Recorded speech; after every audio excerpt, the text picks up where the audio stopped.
Good morning, everyone, and welcome to Unity of Phoenix Spiritual Center's Sunday Virtual Worship Celebration. I'm Reverend Richard Maraj, and so glad that you have joined us. Also, just want to continue reminding you that every Sunday at 9 and 11, we are live outdoors on our event lawn. So when you're ready, we would love it if you would join us.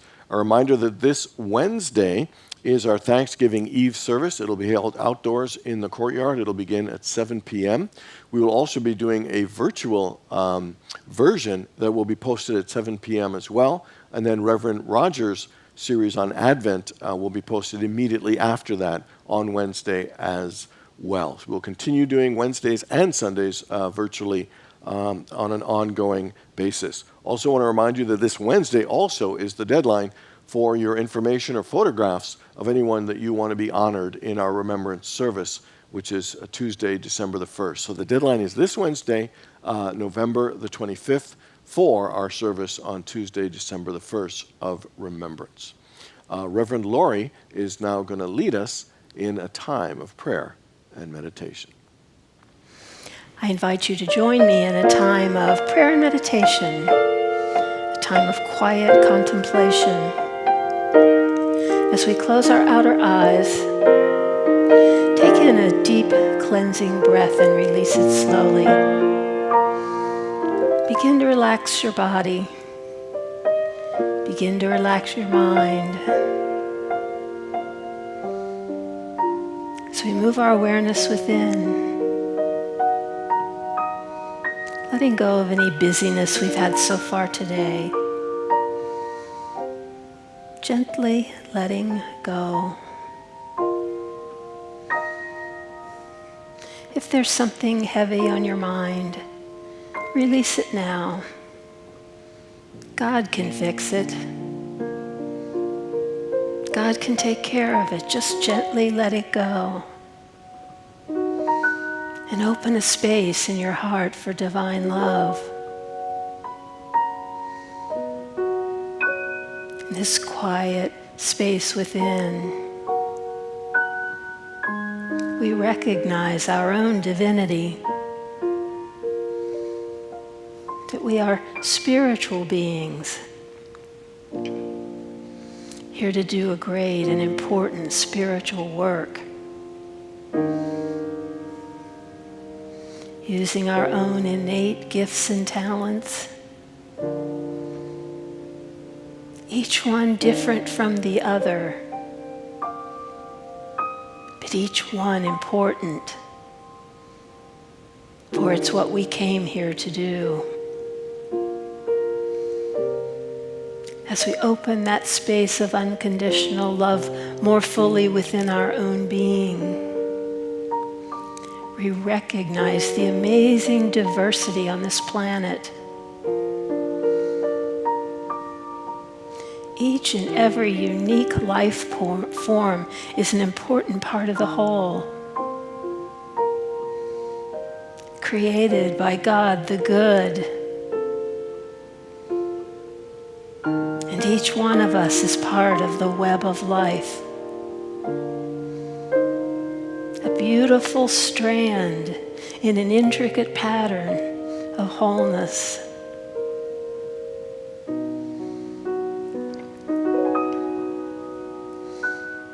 We know that God is blessing us now, and that in this Thanksgiving season we count those blessings. For every blessing that we acknowledge, we receive more blessings. Enough to share and enough to spare, for we live in an abundant universe where all of our needs are beautifully, harmoniously met as we open our souls to the divine. Our good comes from God, and it is our blessing to share it with each other. In this Thanksgiving season, we're grateful for everything, for the lessons and for the blessings. They come hand in hand. And so as we move more deeply into the silence, we recognize the spirit of the divine within.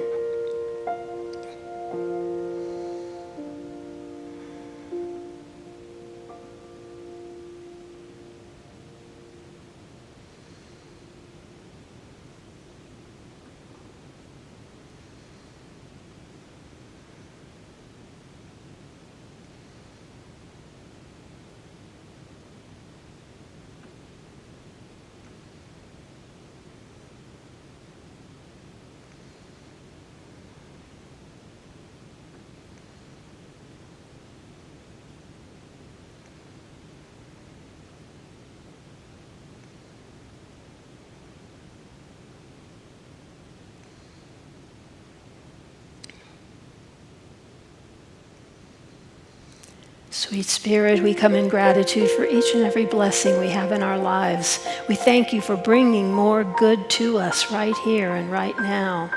We thank you for creating us, for filling every cell of our body with divine light and love, and bringing us to wholeness in body, in mind, and in spirit.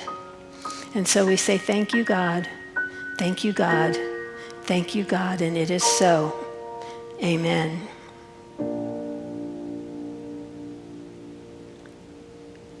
Thank you, Reverend Laurie. That was fabulous. Really appreciate it. So these two guys, and they got lost and wandered into an open field where they came across an angry bull with really sharp horns that just started chasing them. And they ferociously started running towards a fence that was about 50 yards away to get to safety. And while this bull was just gaining on them, one of the guys who was not religious at all said in desperation to his friend, "Quick, say a prayer, we absolutely need a prayer." And his friend yells back at him, he says, "I can't think of a prayer." And he said, "Think of anything, any prayer you can remember, even as a child." And his other friend, as the bull's horns were just coming right behind them, shouted the prayer, "Lord, for what we are about to receive, make us truly thankful." Love that joke. So, when I was a kid, a real highlight, I absolutely remember it so clearly, was when I learned how to count to 10. And then counting to 20, and it took a while, but counting to 100. I had an interesting relationship with math when I was young. I loved addition, but didn't like subtraction. Didn't like division, but was in absolute awe of multiplication. I thought multiplication was the most magical, transformative thing I'd ever seen. It was they can incredibly take smaller numbers and make them into really big numbers. I mean, 10 plus 10 is 20, but 10 times 10 was 100. And I always was in awe and amazed and excited about multiplication. Multiplication to me was like a rock star. It was like the Michael Jordan of arithmetic. I got so excited about it. And while we know that learning multiplication is an important part of our mental development, I also believe learning and understanding multiplication is an important part of our spiritual lives. Here are the number of references of multiplication in the Bible for us. In 2 Corinthians it says, "And God provides seed for the sower and bread for eating, and will also provide and multiply your sowing and increase the fruits of your righteousness." In Deuteronomy it says, God will love you, bless you, and multiply you. And in Genesis it says, "And I will make my covenant between me and you will abound in and multiply exceedingly." So what that says to me is that we have access and a connection to this multiplying, magnifying power because we are connected to God, and the nature of God is expansive. The nature of God is unlimited. The nature of God is abundant. The nature of God is an all-providing spirit and presence that wants to express more good in all areas of our lives. God is the multiplier, and we are created in the image and likeness of the multiplier. That means through the spiritual laws and spiritual practices that we can multiply the good in our lives. Now, last week we started a series, Living in Abundance, and it was called How to Live in the Flow. And the way to do that is to develop a mindset of abundance, to practice giving, because giving activates the flow, and also be a joyful receiver, because our receiving continues the increase in circulation. It's our responsibility to be good receivers because we allow more good and more God in our lives and also through us to bless others. Today we're going to wrap up Living in Abundance by looking at the Great Multiplier, and the Great Multiplier is the practice of gratitude. Did you know that it has been scientifically proven that gratitude has a multiplying, increased, expanding, positive impact on the quality of our lives? There are at least 7 different areas of our lives that are benefited by us practicing gratitude on a daily basis. There are physical benefits. It helps our immune system. It reduces levels of pain and aches. It helps our mental well-being. It helps us turn away from toxic thoughts to more positive emotional states. We sleep better.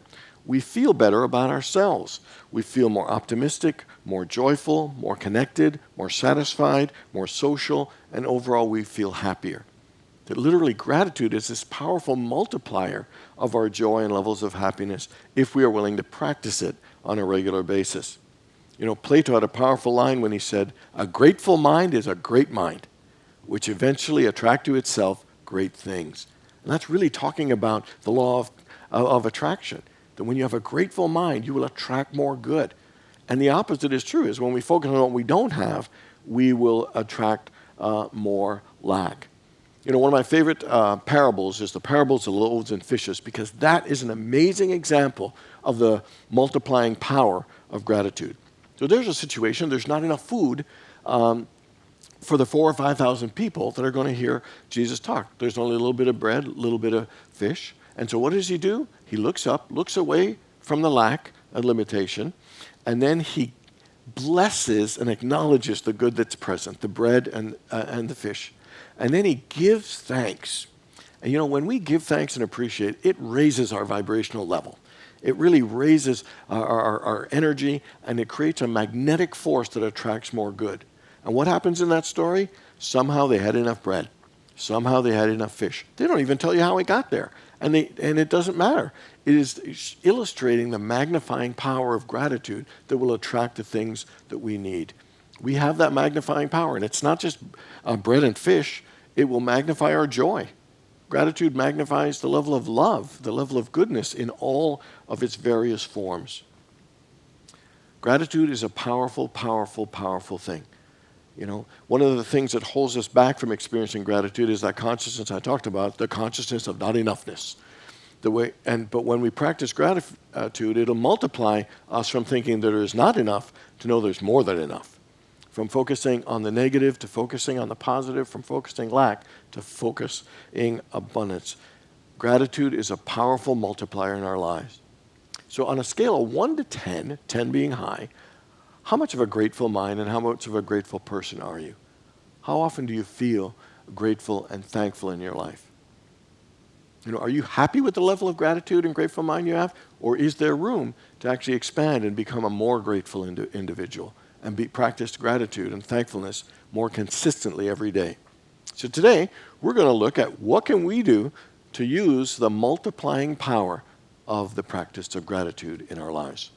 The first one is to not look outside, but to look inside and to give thanks to that Spirit of God within us. Listen to what it says in Colossians. It says, rooted and built up in God, established in faith, we will abound in thanksgiving. You know, there's a wonderful line in Corinthians that said, we are here to increase our thanksgiving to the glory of God. You know, 21 times in Scripture it tells us, be thankful to God, give thanks to God. And what it's really saying is that when we are thankful to God, we will abound in thanksgiving for life. So the more we're connected to God, we're more thankful to the source out of which all of it is possible. That's a high level and depth of gratitude.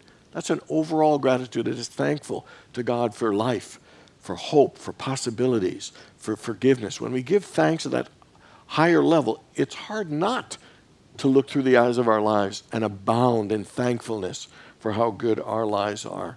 Scripture even says that when we enter the presence of God, we must enter with thanksgiving. And it says when you pray, pray with thanksgiving. It is a powerful thing to start your prayer by giving thanks for what you've got in your life. and ending it by giving thanks. That's what Jesus did in the loaves of fishes. It's a powerful, powerful practice. Gratitude and prayer literally magnifies that prayerful energy. And to show you how powerful gratitude is, I want to talk about what happens when we aren't grateful. In the book of Timothy, it says this, that when you are ungrateful, it is the same as being unholy, unloving, unforgiving, disobedient to your parents, selfish, and abusive. And what that's saying is that when we are not grateful, that we not only deny ourselves the ability to see the good in our lives, we deny our connection to God. And that literally not being grateful robs us of the multiplying effect and power of gratitude in our lives. It denies the blessings and goodness that's always there. It denies that connection to God. And so, I love that line, rooted and built up in God, established in faith, we will abound in thanksgiving. So the more connected and conscious of our connection with God, the more we see and express gratitude in our lives much easier. We don't have to force it because it will just express and radiate from us. The second thing to use the great multiplier of gratitude is to count our blessings. I am sure we've all heard that. Count your blessings, count your blessings. You know why you hear it so often? Because it works. Counting our blessing, acknowledging the good in our lives, change our perspective. It changes our attitude. It changes our vibration. It changes our energy. It's easy for us to take things for granted in life. It's easy to focus on what we don't have. And counting our blessing literally refocuses our mind on how good our lives are. Refocuses our minds on the blessings, and on the goodness. In mental health, they were trying to figure out how do we make our therapy and our psychological counseling more effective and cost effective. And they thought the best supplemental thing to complement therapy is the practice of gratitude. That they literally think that's the best way to improve our psychological well-being. And the cool thing is, it is effective and it's free. It's cheap. We can practice gratitude anytime, and it will enhance, any kind of thing, an aspect of mental health and well-being in our lives. And so, if you were to practice writing a list of gratitude of 10 things, what would be on your list? Here are a couple from me. I'm grateful for my family. I'm grateful for my friends. Grateful for my health. I'm grateful for the cooler weather. I'm grateful for my house. I'm grateful for my fabulous job as senior minister at Unity of Phoenix. I am grateful for a delicious bowl of miso soup with ramen noodles that I just enjoyed so much. I'm grateful I found a new restaurant locally that I enjoy.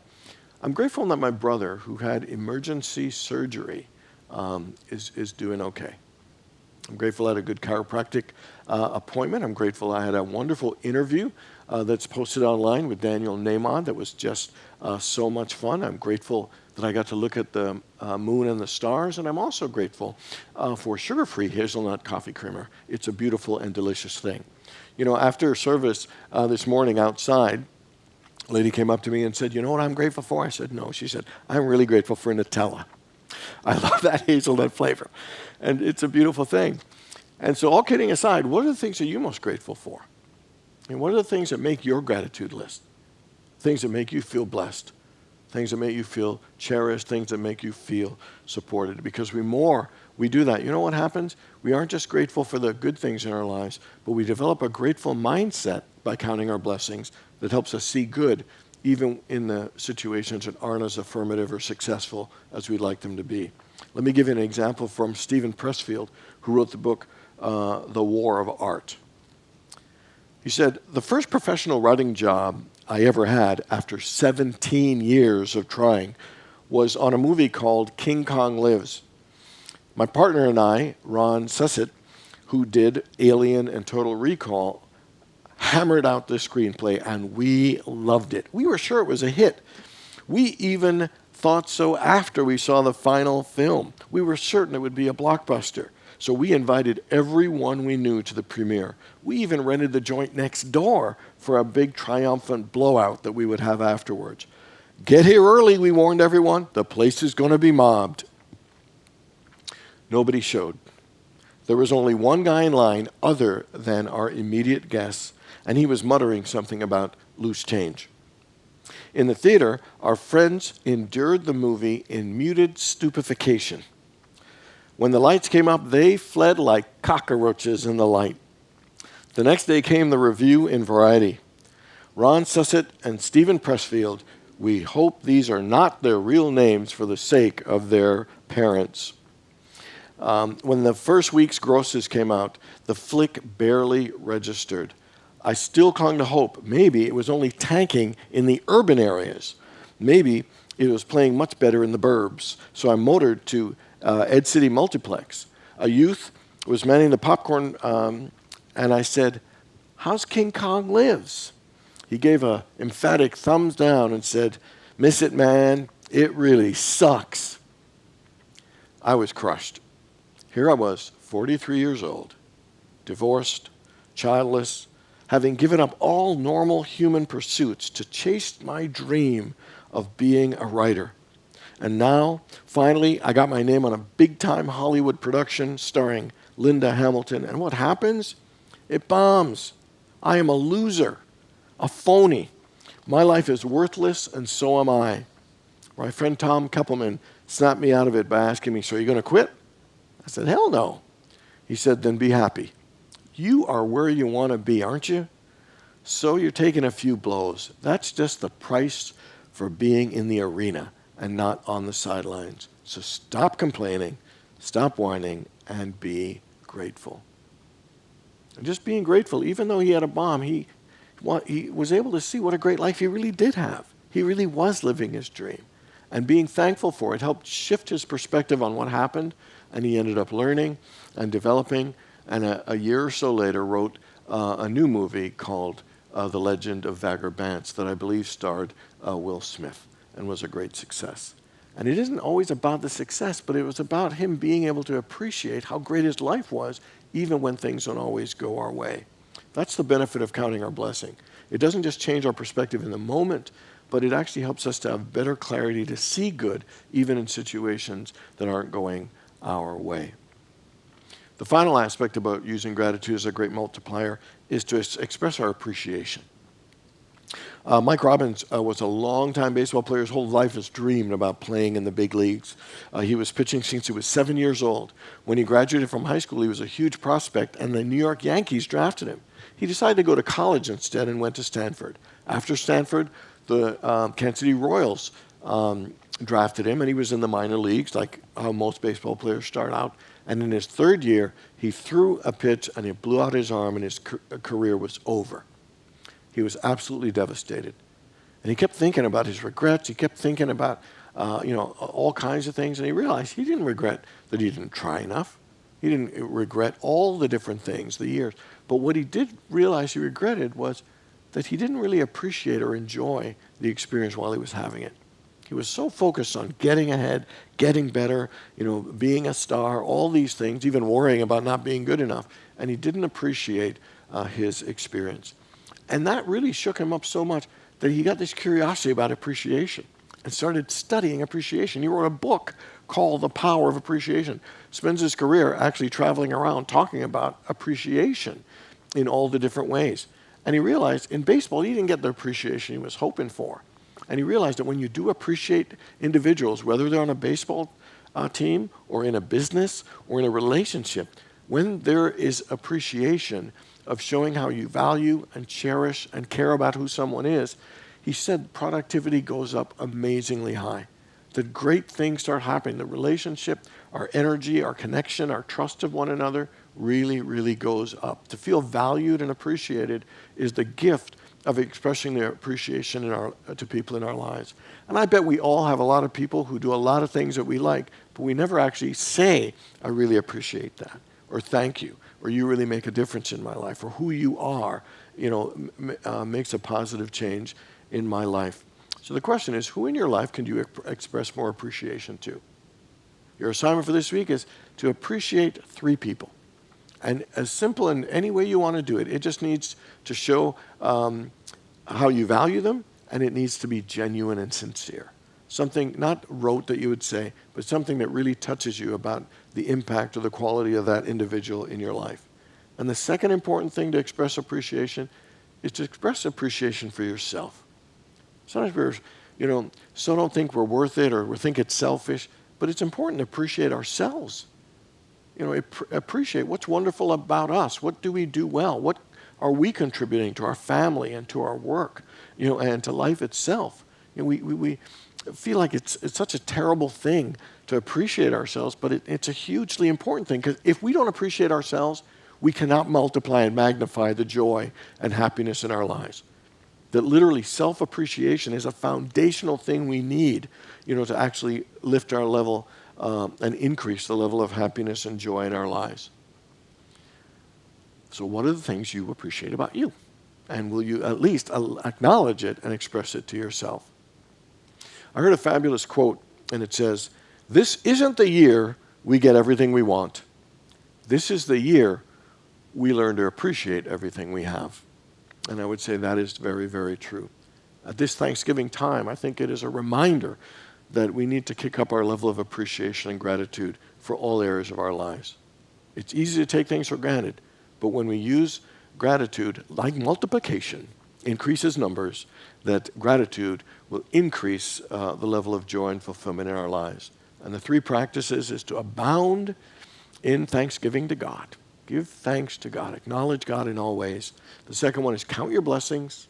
Write down 10 of them every single day. And particularly look for the areas in your life where things aren't working and be grateful for the good that's there. And finally, express your appreciation to 3 people in your life, but especially appreciate yourself. When we practice these practices of thanksgiving, our lives will change in amazing ways, because gratitude truly is the great multiplier. God bless you all. It is that time in our service to give of our gifts and our tithes and our offerings. We know that giving is a spiritual practice that brings us closer to God, and we're so grateful for all the ways that you give to our spiritual community here at Unity of Phoenix. Our offering blessing is divine love through me blesses and multiplies all that I have, all that I give, and all that I receive. And so we say thank you, Mother, Father, God, for these gifts, these tithes, and these offerings. We know they are given in love, they're received in love, and that they move through this ministry with the energy of divine love out into the world as good. And that each giver is blessed, heaped up, pressed down and overflowing, for that is the law, and so it is. Thank you, God. Amen. Well, it's been so good to spend time with you online. We're so great we have this platform to reach people who can't come physically to be here at Unity of Phoenix. We thank you for all the good you give us. We thank you for being with us. We just say thank you, thank you, thank you, and it is so. And will you affirm the prayer for protection with me? The light of God surrounds us. The love of God enfolds us. The power of God protects us. The presence of God watches over us. Wherever we are, God is, and all is well. Have a blessed week.